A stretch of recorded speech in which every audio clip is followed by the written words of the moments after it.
When the Black Death swept across Europe, your most important survival tool wasn't garlic, prayers, or even luck. It was your address.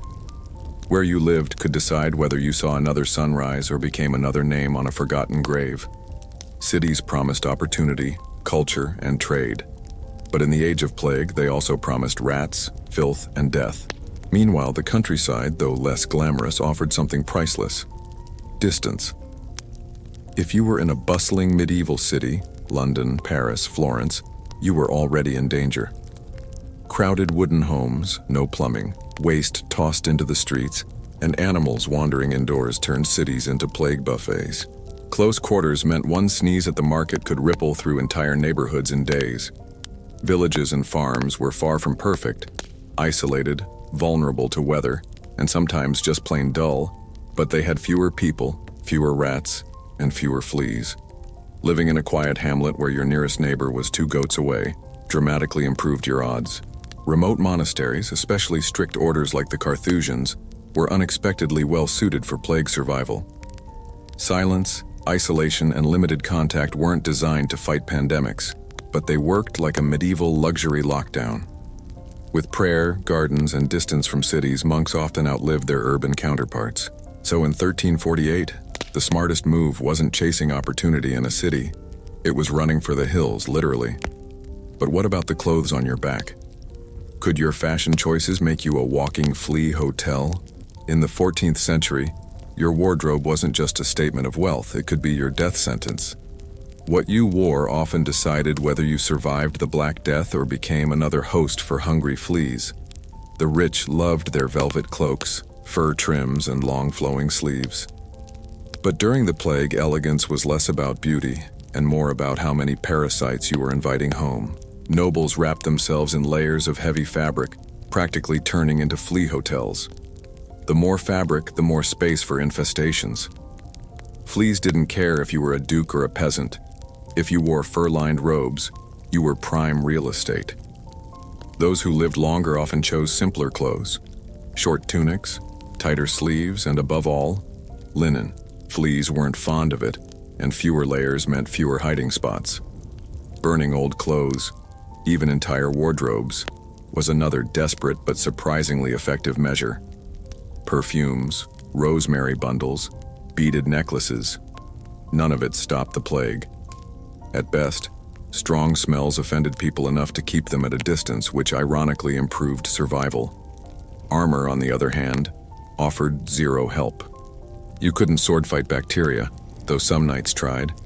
So while wealth wrapped nobles in velvet, it also wrapped them in fleas.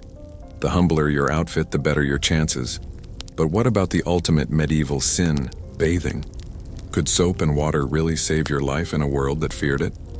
In plague-stricken Europe, something as simple as a bath could tip the scale between life and death. The problem? Medieval experts swore washing made you weaker and more likely to die. While physicians warned that hot water opened your pores to disease, the real danger wasn't clean skin, it was filth. Unfortunately, most people listened to the doctors. Public bathhouses had once flourished in earlier centuries, but by the time the Black Death struck, suspicion had turned soap into sin. Dirt and layers of unwashed wool became the new normal, transforming people into flea buffets. Those who kept washing, rare as they were, gave themselves a hidden advantage. Clean skin and boiled linens reduced parasites. Even herbal baths with vinegar or wine, though based more on superstition than science, at least made you less appealing to fleas. Laundry wasn't frequent, maybe once a month for the wealthy. But those who boiled their clothes or changed more often were ahead of their time. Even small habits like washing hands and faces helped. To others, you smelled strange. To history, you smelled like survival. So in the 14th century, taking a bath wasn't vanity, it was a gamble. But if soap and water gave you a slim advantage, what about medicine?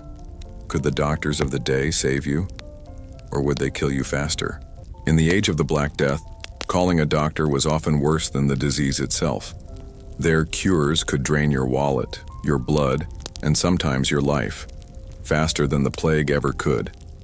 Medicine wasn't guided by science, but by superstition, astrology, and wild guesses. And the treatments were as bizarre as they were deadly. One of the most popular remedies was bloodletting.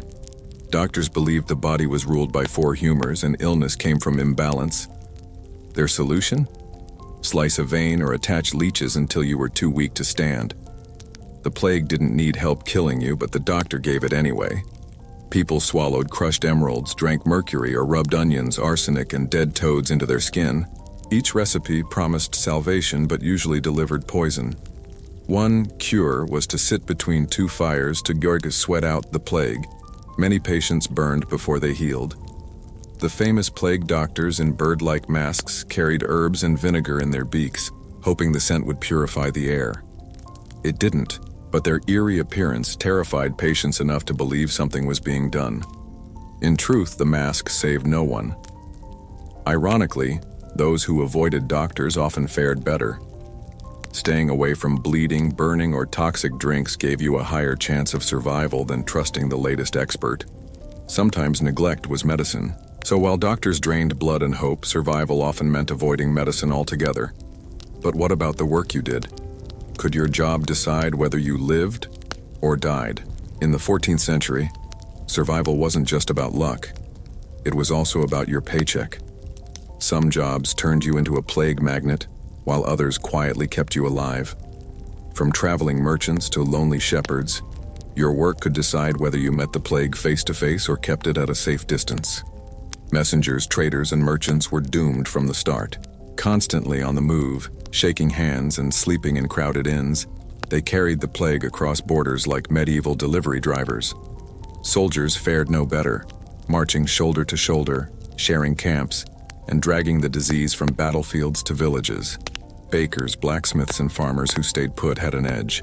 Their work was steady, local, and usually solitary. Shepherds in particular became accidental plague masters, spending weeks with only their flocks far from human contact. Introverts with goats had better odds than kings with crowns. Strangely, gravediggers often survived longer than others. Yes, they handled the dead, but they worked outdoors, kept their distance, and quickly learned not to touch corpses unnecessarily. Compared to crowded markets or taverns, cemeteries were almost safe. So, while merchants spread death with every deal, lonely shepherds quietly outlived them. But jobs weren't the only factor. Your survival could also depend on who shared your home: the rats, the fleas, and the cats. The true villains of the Black Death weren't curses or bad stars, they were rats. Fleas hitched rides on their backs, carrying death into homes, markets, and entire kingdoms. And the way you stored food or treated cats could decide your fate. A hungry rat could do more damage than an invading army. Every crumb left out, every sack of grain unguarded was an open invitation for fleas to join the feast. Medieval homes were perfect for rodents. Wooden walls, straw roofs, and food scattered on the floor. Rats slipped in unnoticed, spreading fleas faster than fire. Living close to livestock only made things worse. Barns and kitchens became plague factories. Cats were the natural enemies of rats, but superstition got in the way. Many Europeans believed cats were witches' familiars and killed them in large numbers. With fewer cats, rat populations exploded, and so did the plague. Ironically, the very animals blamed for evil could have been humanity's best defense. Families who sealed grain in jars, hung food high, or kept pantries clean unknowingly reduced their exposure. Rats thrived on sloppy storage, but tight lids and elevated shelves starved them out. In a world without germ theory, a tidy kitchen was silent armor. So, killing cats and leaving food out was practically inviting death into your home. But rats weren't the only threat. Sometimes your fellow humans were far more dangerous. When the plague came knocking, fear spread faster than the disease itself. Desperation turned neighbors into enemies, strangers into scapegoats, and whole cities into battlegrounds of paranoia. People couldn't see germs, but they could see each other. And when death had no explanation, humans looked for someone, anyone, to blame. Minorities, beggars, and outsiders bore the brunt of the hysteria.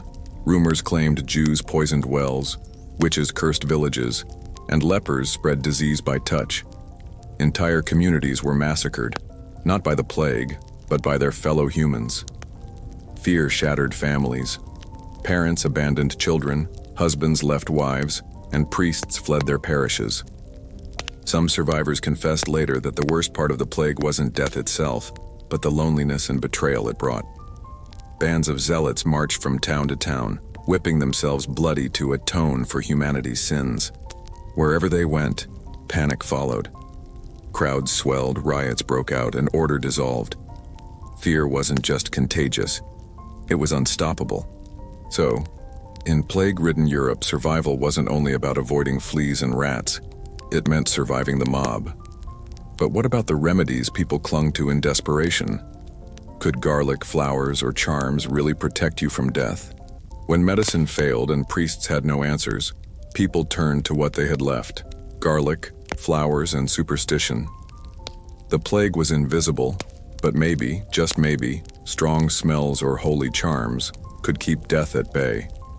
Without science, survival became a guessing game. Every household brewed its own recipe of protection, from kitchen herbs to strange rituals. Garlic was everywhere, eaten raw, worn around the neck, or even rubbed on doorways. Its sharp smell was thought to repel bad air. While it didn't stop the plague, it may have scared off a few fleas, or at least convinced others to keep their distance. Roses, lavender, and posies were carried in pockets or tucked into plague doctors' masks. The logic was simple. If bad smells carried death, then good smells must carry life. People clung to bouquets as shields, turning markets and streets into gardens of desperation. From amulets inscribed with prayers to swallowing crushed gems, people tried anything. Some burned herbs in rooms, others hung talismans on doors. While these remedies rarely worked, they gave something equally vital: hope in a hopeless time. So, while garlic and roses decorated Europe in the shadow of death, their true power was psychological. But survival wasn't just about charms, it also depended on your personality. Did being an introvert or extrovert secretly affect your chances? In the world of the Black Death, survival wasn't only about medicine or luck, it was about personality. If you loved crowds, taverns, and festivals, you were in trouble. But if you preferred solitude and silence, your lifestyle might have saved your life. In an age where social distancing wasn't a phrase but a reality, introverts had a hidden advantage. Extroverts, on the other hand, walked straight into danger. Medieval extroverts thrived in busy markets, loud feasts, and crowded churches, exactly the places where the plague spread fastest. One handshake, one shared cup, one dance could end a life. Extroversion was social wealth, but biological bankruptcy. Introverts, shepherds, recluses, scholars, lived on the edges of society. Alone with books, animals, or silence, they limited contact without even trying. Some were mocked for their solitude, but when the plague came, their habits turned into survival strategies. Entire villages noticed the pattern. The more social the group, the faster it fell. The quieter ones endured, writing down the stories, keeping traditions alive. When the plague passed, history remembered the survivors, not the voices that filled the taverns, but the ones who stayed silent. So, in the plague years, being shy wasn't a weakness, it was armor. But who told us these stories of survival? Who put quill to parchment and preserved the nightmare for the future? Most voices of the Black Death were silenced forever, but a few survived. Monks, chroniclers, merchants, and poets, who picked up their quills and recorded humanity's darkest hour. Without them, the plague would be nothing more than a ghost story. Their writings weren't just history, they were therapy. In ink, survivors poured out grief, fear, and fragile hope, leaving behind a record that still chills us today. Monks scribbled in monastery margins about villages emptied overnight. City clerks noted burial counts that soared beyond imagination. To them, writing was both duty and despair, a way to measure the unmeasurable. Poets like Petrarch left raw confessions of loss, calling Europe a vast tomb. Letters, diaries, and wills carried fragments of ordinary lives. A mother's prayer, a merchant's fear, a priest's last sermon. Because of these survivors, we don't just know statistics, we feel the plague. Their words breathe across centuries, reminding us not only of how many died, but of how desperately people tried to live. And that leads us to the final reflection. What does the Black Death truly teach us about survival, fear, and the fragile thread of humanity? The Black Death wasn't just a plague of bodies, it was a plague of choices. Where you lived, what you wore, how you worked, who you trusted, and even whether you stayed silent or social. Every decision tipped the scale between life and death. Fleas, rats, doctors, mobs, and faith, each played their part. Survival often belonged not to the strongest, but to the luckiest or the loneliest. History's irony is that the people mocked for their habits, their simplicity, or their solitude often outlived kings and nobles. Yet despite fear, cruelty, and mistakes, humanity endured. Families rebuilt, fields blossomed again, and the survivors wrote down their stories. Not to forget, but to warn. The Black Death ended, but its echoes still ask us something today. In the face of fear and uncertainty, what truly keeps us alive? Our knowledge, our luck, our community, or our choices?